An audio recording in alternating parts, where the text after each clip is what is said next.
The Great Falls Community Food Bank is in need of your help now more than ever. Due to canceled food drives and increased demand, they're struggling to meet their demand every day. The Great Falls Community Food Bank helps to supply food to the Great Falls Rescue Mission, the Center for Mental Health, the Juvenile Detention Center, as well as local school food pantries. This week, they're urging you to help by taking part in their community food drive. But what we really need is people to bring us food, especially if people have maybe bought too much and they realize now maybe they shouldn't have. Please donate that to any food drive around town. I don't care what the charity is. And some of those items that they're in need of include pasta, spaghetti, canned corn, sloppy Joe mix, canned chili, and soup. Well, our weather is going through some midweek blues with cloudier skies and cooler temperatures than yesterday. Brandon, you're still tracking some snow as well. Yeah, we've got some lingering snow showers on the Doppler network here. Nothing all that significant, but they're pretty numerous and they're pretty widespread across the area. We'll see those right now on the Doppler network, picking up quite a few of those snow showers. In general, though, they're scattered and pretty far apart. There's nothing all that concentrated. Just a couple of little bursts of snow is all we're expecting from that. We had one move through Great Falls just about 5 minutes ago. Nothing really being picked up except for maybe a stray flurry or two flying through the air on the U.S. Bank iCam. You can see, though, definitely gloomy off in the distance. Lots of cloud cover, and our temperature is pretty chilly. We're at 33 degrees right now. We've got that north wind at 8 miles per hour that has been bringing in cooler weather ever since that cold front moved through the area late last night. As far as tonight's forecast, probably a couple more of these flurries. Nothing all that significant, not really accumulating snow. Temperature will fall off a bit down to about 22 degrees overnight tonight under mostly cloudy sky. Tomorrow, though, we're going to get it into some sunshine, clearing skies through the day, nice and sunny by the afternoon, a little bit warmer too. 42 degrees our high temperature, and then we're really going to start to warm up as we head into the day on Friday. We'll talk about how warm in your full forecast. Thanks, Brandon. When the 5:30 news continues, legalized marijuana advocates are threatening to take the state to court over signature gathering during the coronavirus pandemic. Stay with us. The Montana Television Network. The 5:30 news continues on KRTV, Montana's news leader. Governor Steve Bullock entered the U.S. Senate race against Republican Steve Daines just 5 weeks ago, and it appears is having no trouble raising money for his campaign. In the 3 weeks ending March 31st, Bullock's campaign raised $3.3 million. Bullock released his fundraising numbers this morning.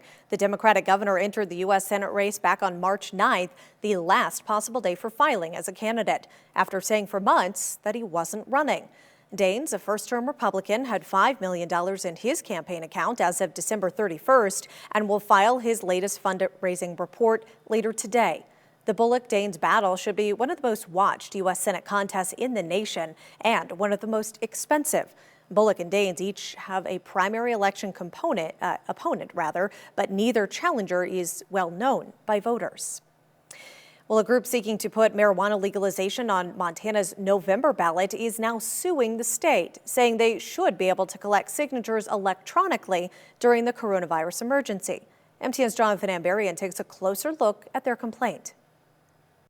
Leaders with New Approach Montana say with the state taking measures to slow the spread of COVID-19, now is not the right time to send volunteers out to gather signatures. I mean, there's plenty of people out at the grocery store, and I'm sure that if you wanted to gather signatures there, you probably do a pretty good business. But we just don't think that's appropriate right now until things calm down.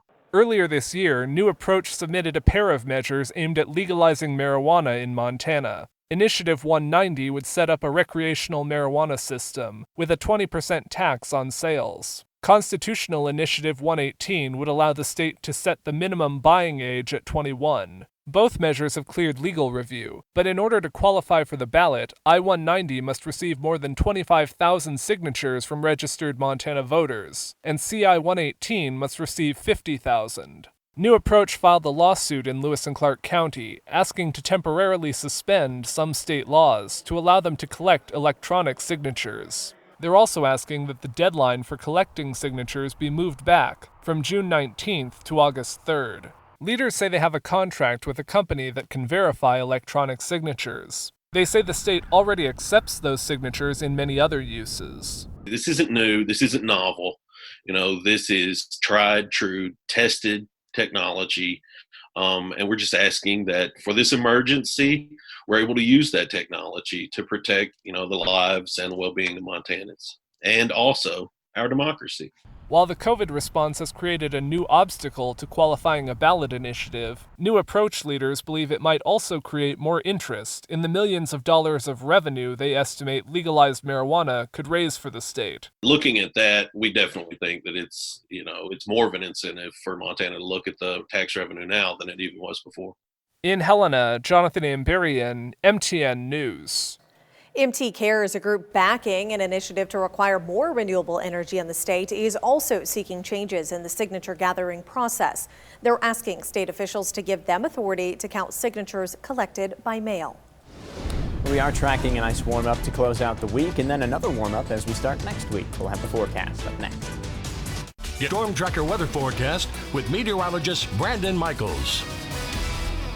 Our weather is going to be getting a little bit better very soon here, and the reason for that, I've got it highlighted. This big area of high pressure just off to our north is kind of forming off of the divide to our north, and eventually, it's going to take some time, but eventually it's going to be drifting down right on top of us, give us some nice sinking air, get rid of the cloud cover, give us more sunshine, and actually give us a little bit of a boost in our temperatures too. That's what we're expecting in the next 24 hours or so. Unfortunately, for the next 12 hours or so, we're going to be stuck under this pattern, which is cloudy with scattered snow showers. Not really accumulating snow, but a couple of bursts of heavier snow are possible, kind of embedded in these snow showers that are moving through, and they're going to continue to do so through the night tonight. Mostly cloudy skies. You can still see it by 9 p.m. and even by midnight. We've got some areas of scattered snow here and there. By midnight, getting closer to the higher terrain. With that, not as much off into the plains as it was earlier in the day.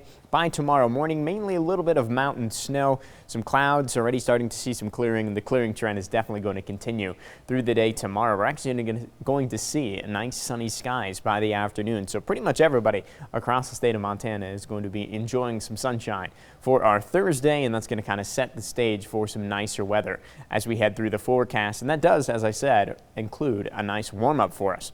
29 right now in Lewistown, 37 in Hayes, 37 in Havre, 33 in Cutbank, 41 for both Glasgow and Malta, and 43 for Jordan and Wolf Point. So not everybody is super cold right now, but it's definitely on the chilly side, and we're definitely going to see improvements as we head through the forecast here, not just tomorrow, but into the next day as well. So still a little chilly tonight, 19 for Malta, 20 for the overnight low in Glasgow, 19 for Chester, 17 for Havre, and 22 degrees for the overnight low temperature in Great Falls tonight. Through the day tomorrow, a little bit of a warm-up, not huge, but it's definitely some